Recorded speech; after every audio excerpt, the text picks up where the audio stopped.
Hi guys, welcome back to my channel. Oh my god, how amazing was this episode. But before I get into my review, if you're new to this channel, hello and welcome. I summarize and review the latest Bayanlış and Sanchal Kapımı episodes, say what I liked, what I didn't like, what I noticed, what I think might happen next. If you like these kinds of videos, subscribe to my channel and we will meet on a weekly basis. Before I get into the Eda and Serkan storyline, as always, let's talk a little bit about the other ones. First we have Engin and Pugul. We see that Engin is still kind of trying to get closer to Pugul. Pugul even inviting him for lunch. Him once again declining her offer and saying no, he has work to do, blah blah blah, because he still has that statement at the back of his mind that Jagan said decline every offer she makes. But he sees that Pugul gets more and more angry, or not angry but frustrated with him, so he's also getting frustrated and calls Jagan and asks her for help if he's really doing the right thing, because he has a feeling that it's not going in the right direction. So Jagan says, okay, I will help you, invite her for dinner. So Engin asking Pugul out, it was so awkward but so adorable at the same time. I mean, they're grown ups, but he was still so awkward, but as I said, so adorable. And at first Pugul was very confused but then accepted, and I was like, oh my god, this is going to be so amazing. Anyways, Jagan visits him, helps him cook, set the table, puts candles there, and he's so overwhelmed with everything. And in that scene you can really see that Jagan really likes him and flirts with him and is always rubbing next to him. So whenever she had to put something on the table, she was very close and touching him really subtly. He got really affected by that, and then she leaned forward and he had a whiff of her perfume. He gets so flustered, and then I think she says something, keep touching Pugul because that excites her or something like that, and that was the end for Engin. He was like, something is missing, I need to go and buy it, and then he's gone. So Jagan is waiting there hoping for Engin to come back in time so Pugul wouldn't knock on the door. And what happens? Pugul knocks. Jagan thinks that it's Engin. She opens the door. Pugul sees Jagan, and I was like, oh my god, this is not going to end well. So Pugul is quite annoyed. What is Jagan doing here? Jagan is trying to say, well, she needed something for work, so that's why she's here, and Engin had to go somewhere to buy stuff. And then Pugul sees the table set for two and she's like, okay, well, he eats with you first and then has dinner with me, or what? And then Jagan slips and says, well, I cooked for two, and I was like, oh my god, like this is getting worse and worse. And Pugul is like, And then Engin messages both of them saying that he has family problems and he can't come. And Pugul is like, well, this is the Engin that I know. Close to the finish line, changes his mind, backtracks. And I was like, oh my god, like this is insane. And what I thought was kind of a positive moment was when they got the message, and Jagan said she also got the message, it kind of softened Pugul up. So Jagan also told her that she helped Engin put the table and everything because he needed some help, but it's not what Pugul thinks, and that softens her up even more. And she's like, okay, that's the Engin that I know. And then she's like, well, if you cooked for two, let's have dinner, let us eat. And then they sit down and start eating. And I was like, let's hope that they will get closer. But at the same time, Engin is in the middle because Pugul is interested in Engin. Jagan is also interested in Engin, and Engin, his head says Pugul, but his heart, it seems like he's very affected by Jagan. So maybe his heart is saying Jagan. So this is going to be a very, very complicated love triangle. So I'm really excited to see how this will play out. Then we also have the little storyline of Aydan and Altekin. Altekin not having a secretary anymore because he's moved away or something like that, and he's looking for a new one. And Aydan is like, okay, I have to find an old woman because I don't want him to look after other women, blah blah blah. So they're both looking at CVs, and then he has to go because a masseuse comes and she rips all the CVs up, but he comes back, sees it, and is like, are you jealous or something? And then he also says that he really wished for the old Aydan to come back, kind of like saying the one that kept him on his toes and not the boring one. I don't know, maybe that will be the push for Aydan to change, to go past the gate, maybe, I don't know. Anyways, in the end, she finds an old woman with a lot of experience, but Altekin doesn't like her because she only worked in a firm, and that firm went bankrupt or something like that, and he doesn't like that. So he said, well, he found a different one and he invited her for an interview, but she doesn't have a picture. So I'm really excited to see who it will be. I'm sure this will be a new character. Will she be trouble? Who knows, but it will be quite interesting because the fact that he said there was no picture of her, it got me thinking. They don't say anything without meaning. Then the Khan storyline, there wasn't really anything interesting except for Melek still being heartbroken, blaming all the men being the same. The only thing that happened with Khan, we didn't see him, but Serkan called him and said, just give up your business, sell it to me, I will give you a fair price, blah blah blah, and also give up the ecological project that Khan got, I think episode 1 or 2, because it was Eda's idea. And Serkan also talks with the guy who wants this ecological hotel built. He says that he needs proof why he shouldn't keep working with Khan, and Serkan goes to the plot of land with Eda. They see that it's not really ecological, it's more with chemicals, blah blah blah, storage for oils and stuff like that. So Serkan messages that guy, gives him kind of the proof, here it is, it's oil, blah blah blah. So Serkan gets the deal, and I think that's all in the Khan storyline. Then we have Celine and Ferit. I have to say, there were moments where I was like, am I sick or something? Is something happening to me? Because it's not normal for me to feel bad for Celine, but I kind of felt bad for her, even if it was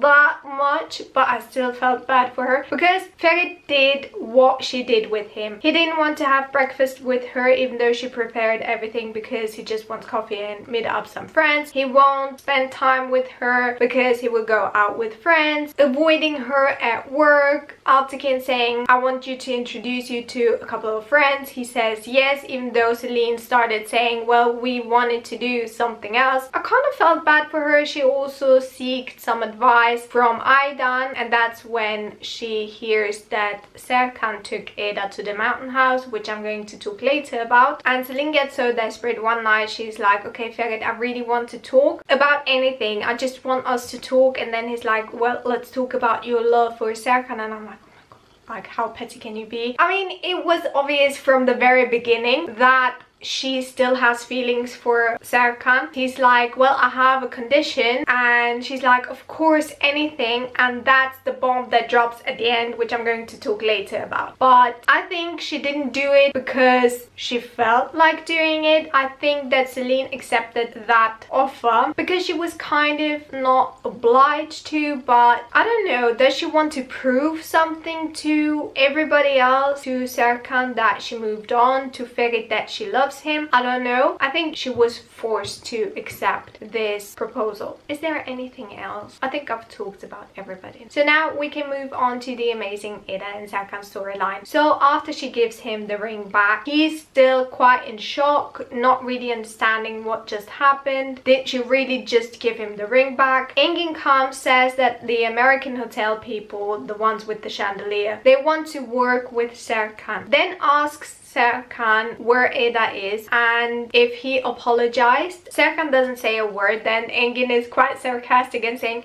well, don't you know the word in the dictionary between blah blah blah blah blah blah blah blah blah, sorry, blah blah blah blah blah blah. It was quite funny. Then we see Eda telling Ayfer, Melek and Fifi, I believe, everything that happened, and that she's so angry with Serkan why he didn't apologize to her for calling her a thief. And the only thing, like, he could have done anything. She just wants an apology for him calling her a thief. That is it. Like, this is the main goal for Eda. So we see Serkan alone in his office calling Khan. Engin comes and is like, you're way too work focused, come on, let's go for a walk. So they walk around near shops or something, and that's when Serkan tells Engin that before he can really apologize to Eda, he has to destroy the culprit, so Khan, because otherwise his apology would be meaningless. So the way to get Eda back is for him to get the project from Khan back, and that way she will come back, and this is kind of the apology. And I was like, dude,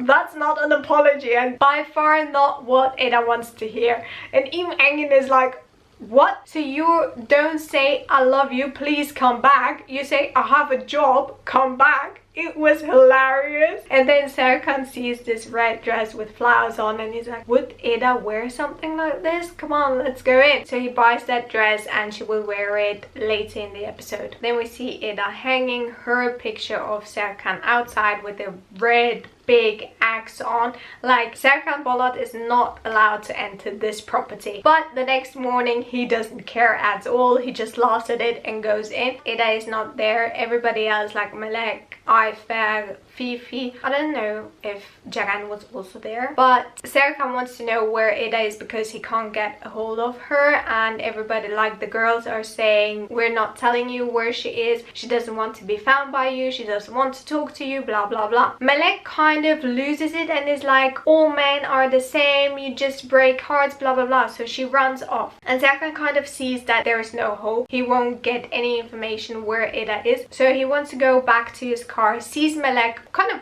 running off and catches up to her and then wants to talk to her. And that conversation was so adorable. Like, she was really angry with him and he's like, didn't you used to like me? And she's like, no, Serkan Bey. And he's like, Bey. So he's really confused and not really liking her calling him Mr. And he's like, well, wasn't I your son-in-law? And that kind of cracks Melek's wall. And Melek says that Ada didn't really deserve the way he behaved with her. And he says, I know, that's why I want to make it up to her. And then Melek is like looking around, is nobody watching, getting closer and then whispering to him where Ada is. So he looks for a garden near the sea and it's actually at an orphanage and she's between all those flowers. He comes as soon as she sees him. She just goes, packs her bags, storms off, and he really tries to talk to her. She's blocking him all the way. Then he's like, come on, I'll get you back, so hop in the car. And she's like, no, I'm getting a taxi. And he's like, okay, if you want it this way. So he gets the handcuffs out of his car because Sirius had the handcuffs. Seifi put the handcuffs in the bag with the dress that Serkan put in the trunk, but he saw the handcuffs that Seifi put in and he put them in the door pocket thing, like in the door. That's how he got the handcuffs quite quickly. So thanks to Seifi, he had a way of containing Ada and talking to her. And Serkan actually took her to a mountain house that he owns, or his family owns. On the way there, he was enjoying life,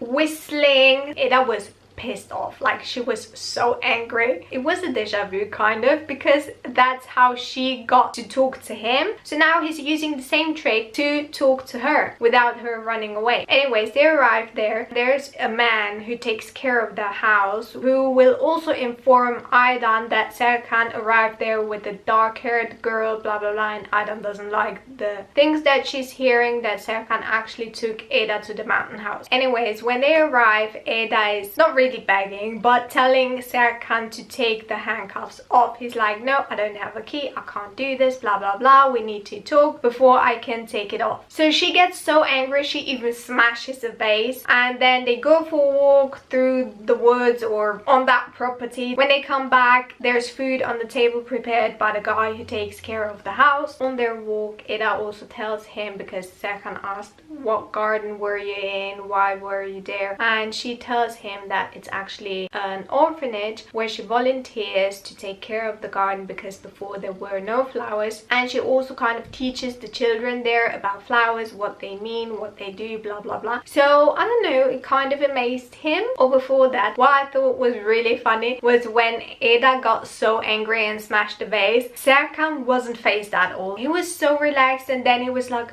are you done? And she's like, yeah. And they go for a walk. So I thought that was so hilarious. Oh, while Serkan and Ada are at the mountain house, Celine, as I said, visits Aydan for kind of advice because she says she's scared that Ferit will break up with her, and that's when Aydan is doing kind of a happy dance in her head. Yes, we reached our goal. Ferit is breaking up with Celine so Celine can get back together with Serkan, and that's when she calls Serkan and tells him the great news. While Ida is at the mountain house, the girls are kind of getting worried because Ida is not picking up, so they go to Serkan's place, look for him. Seyfi says that he's not here, then takes them to Aydan, and Aydan is like, well, my son can't kidnap anybody, and they say, well, Ida can't be kidnapped, blah blah blah. But in the end they kind of see, okay, Serkan really kidnapped Ida and went to the mountain house because the mountain man calls Aydan. Ida is calling Ceren, telling her not to be worried, she's at the mountain house, blah blah blah, with Serkan, and they might be back before it gets dark because that's what Serkan said. But it turns out they will stay there overnight. He chops some wood so they won't get cold. Serkan makes a fire, and that's when Ida is still hoping for Serkan to apologize to her. And Serkan actually talks about that project, that she will be back at work, blah blah blah, kind of his apology, like his version of the apology. But she's still hoping for him to say, I'm sorry I called you a thief. But no, he's talking about the project, so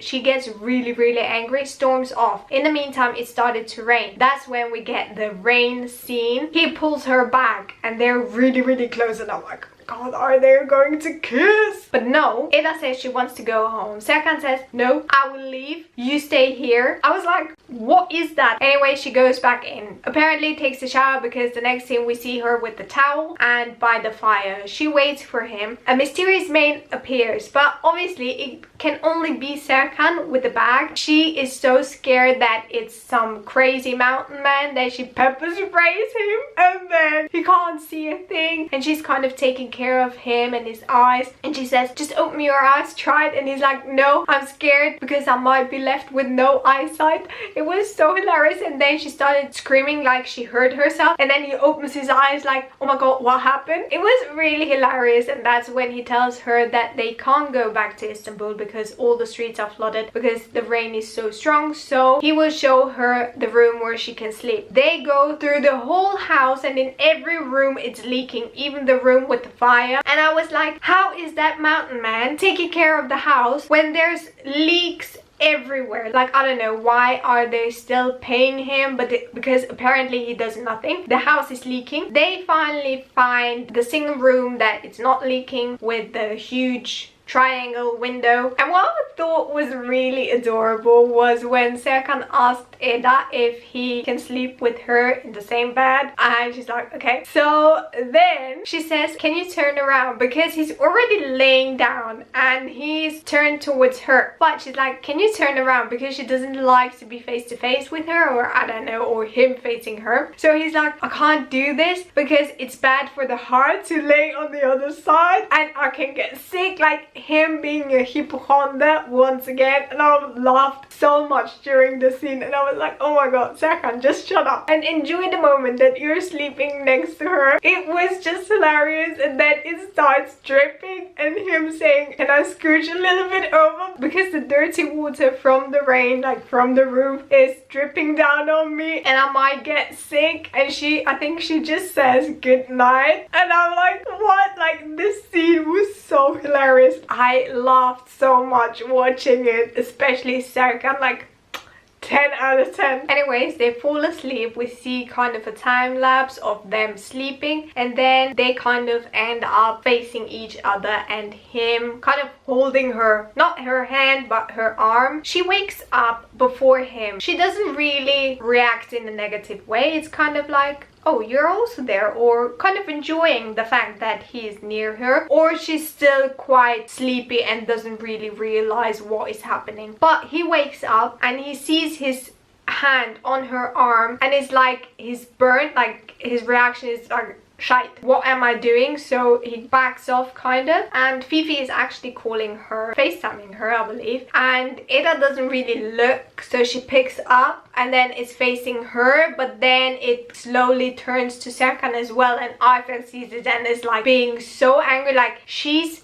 losing it. Not really showing it, but on the inside you could really see her getting angry. Like, how can you say that you broke up with him but at the same time you're sleeping with him in the same bed? And then he takes the phone, says, well, they will leave as soon as Ida wakes up, and then Ida wants to sleep 5 more minutes. And I was like, what? She doesn't even realize what just happened. And when she comes back, she actually gets a dose of sarcastic Ifag. So some little informations we also got is that Ifag is having trouble, like money trouble, with her flower shop, and she doesn't want Ida to know that she's in trouble, or not really having a lot of money left, or else she will go bankrupt. And also we see Ida looking at pictures, and for the first time we see a picture of Serkan's brother. Anyways, Ida finally wakes up. Serkan wants to drop her off, also tells her that they have to work on this project. Ida doesn't want to, and then they kind of find a common ground, and she says, okay, we have 24 hours and I will do this only for Melek. And then we see the girls go fishing, and the boys, so Serkan, Atakan, Engin and Ferit, go to play billiard. Then we have this amazing conversation where the girls are talking about men, how easy they are, how kind of stupid they are, and then the guys talking about girls, how weird and complex they are and you can't really understand them. And it was really fun to see both sides. So Serkan comes back. Seyfi is still quite annoyed with Serkan, so he shows Serkan the video of Ida helping Aydan go past the gates. Serkan gets really emotional, even goes to Aydan. He talks about this whole thing with Aydan, and they get quite emotional, and asked her if she tried again, and she said yes, but she can't do it. And then it's like, let's try it together. So they really go and try it, but there's still this barrier for Aydan, and she can't really move past the gate. That scene was so emotional, so meaningful. And then Serkan says, well, brother would have been proud or something like that, and Aydan changes topics, and that's when Serkan says, we can't just not talk about him like he doesn't exist. So it seemed to me that the brother is still alive, because also Serkan didn't really say that he's dead when he talks about his brother with Ida. So I'm really interested to see what really happened there. But what I saw on Instagram is Seyfi, like the actor, filmed a new actor on set, but they didn't say who he was, and he's not really bad looking. So I don't think that it's going to be a love interest for Ida. I have a feeling that it's going to be the brother, and I don't know if he will be trouble or not. So it's really interesting to see if that new actor is going to be Serkan's brother, because that actor is quite older, like he looks older, and also in the series the brother has to be like 10 years older, so it kind of fits. So I'm really curious to see if it's a new love interest or if it's the brother. Then Serkan calls Ida and asks her if he should pick her up in the morning, and she says yes, because the contract should end how it's supposed to be. So she's kind of back in the game, and he doesn't really answer her, and he starts to cry. He gets really emotional. I don't know if he got emotional because of her saying that the contract will end soon, or he was still thinking about the video. Anyways, when Ida arrives at the company, everybody is really happy to see her, that she's back. The fact that Serkan was sitting on one end and Ida on the other was really hilarious. And then Engin comes and then is sitting next to Ida and is like, did he apologize? How did he apologize? Like, he wanted to gossip real bad, but Ida doesn't really answer that, because Serkan says, I didn't apologize, she's here because of work. Engin doesn't really like that. Anyways, they go to that plot of land where they see everything that Khan has been doing, and it's not really ecological, what I already talked about. It got resolved in quite a short time, so they still had hours left from those 24 hours that Ida said. And then when they finish their work, Serkan asks, what do you want? And she gets so frustrated with him and says she just wants to go home because he's so without any feelings, he's really a robot. So she gets really annoyed with him. When he brings her home, she says, that's the end, don't call me again. And Serkan gets out of the car and asks, do you really not want to be with me? And I was like, oh my god, is he talking about a relationship? But no, what is Serkan talking about? The project. But I have a feeling that he was talking with this double meaning, because it was was really meaning a relationship, but he kind of has to cover it up with the project. And then he keeps asking her, are you not happy? And that's when she explodes. She gets really angry and she tells him, you couldn't even apologize to me for calling me a thief, blah blah blah. Like, she gets really angry, and I can understand her, of course. For Serkan to be this oblivious, it was just painful to watch. Then we see Engin actually at Serkan's place because he left Pırıl and Ceren at his place, and they talk about women in general apologizing, and then Serkan typing something and Engin is like, what are you typing? And he's like, an apology email. And Engin is like, what are you doing? Like, I'm the master of apologies. You need to buy something sparkly, maybe a diamond. And that's when we get the scene from the trailer where Serkan is like, no, she doesn't like anything like this. She wants something simple like flowers. And that's when it clicks. So the next day he actually goes to Ayfer, and Ayfer at first was like, well, I'm not telling you where Eda is, she doesn't want to talk to you. And he's like, no, I actually wanted to come to you because I want to send flowers to Eda. And that's when Ayfer kind of blooms and sees him in a better light. And then she says, I'm really sorry, I don't do flower arrangements for families, but you can do one. And then she asks him, well, what did you have in mind? So then they end up with a terrarium kind of, and him putting the flowers and the little figurines in there. It was really adorable, and even Ayfer was quite amazed by Serkan's talent. And then at the end she tells him to write a note, and he's like, a note? What? So she's like, I will make some tea and you think about what you're going to write on the card. So Eda comes and Ayfer is like, well, Serkan was here and he sent you some flowers. And then she's like, what? She got really confused, and Ayfer tells her that he actually made it and he's quite talented, so if his business doesn't work out, she has a free spot for him. And then Eda looks at it and looks at the card, and it says fairy girl, because that's what he called her in the first couple of episodes. And he says, fairy girl, can you forgive me? And I was like, God, like, how adorable. Then Eda goes to the company and he's kind of happy to see her, and that's when she says that she will stay and they still have 44 days left of the contract unless Celine breaks up, so it will be shorter. And then he gives her the ring back and they get really close, and I was like, God, are we now getting a kiss? But no, who comes? Ferit and Celine. And the bomb is about to drop because Celine says, we're going to marry in a week. And I'm like, what? Anyways, that's the end. Thank God we got a preview. It's basically once again Serkan being standoffish, wanting to follow his plan, breaking up Ferit from Celine. And I'm like, what? Like, Eda has to convince Celine to break up with Ferit, and then Eda kind of asking Celine if Serkan is only engaged to her to kind of do it in spite of Celine. And I'm like, what are you guys talking about? Like, you're making it worse. And then Eda kind of saying something like, it's my duty, you're welcome, because Serkan says thank you. And then Serkan telling somebody that the engagement between him and Eda is not really real. And then Engin telling Serkan that Eda looks at him with so much love, and Serkan is like, no, she looks at like that at everybody. And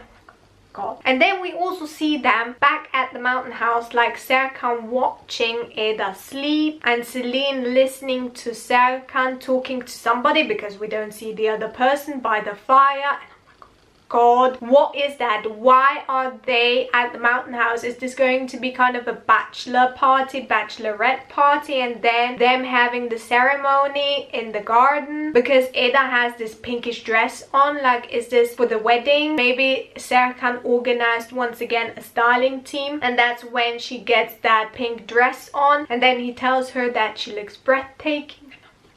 God, like, Serkan, why can't you just say that you have feelings for her? Like, this will make everything better. Yeah, I got kind of frustrated, not gonna lie. But yeah, I hope I didn't forget anything. I hope I mentioned everything. And if I didn't, I'm really sorry. If you liked this video, please give it a thumbs up. Let me know in the comments what your thoughts are on this amazing episode. What you think might happen next and who that new character could be. Subscribe to my channel if you haven't already. Ring the bell to be notified whenever I post something. And I will see you next time. Bye!